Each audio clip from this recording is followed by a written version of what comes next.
બોટાદ જિલ્લાના ગઢાના રહેવાસી પરિવારની 4 દીકરીઓ ગુમ થઈ હતી, જેને લઈને પોલીસે પોતાના ટેકનિકલ સોર્સથી ચારેય બહેનોને દિલ્હીના નોઈડામાંથી શોધી કાઢી હતી।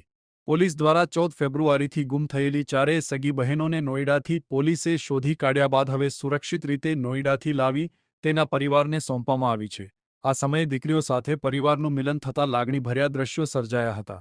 જો કે પોલીસની સરાહનીય કામગીરી અને દીકરીઓ સુરક્ષિત મળી આવતા પરિવારે ગઢડા પોલીસનો આભાર માન્યો છે।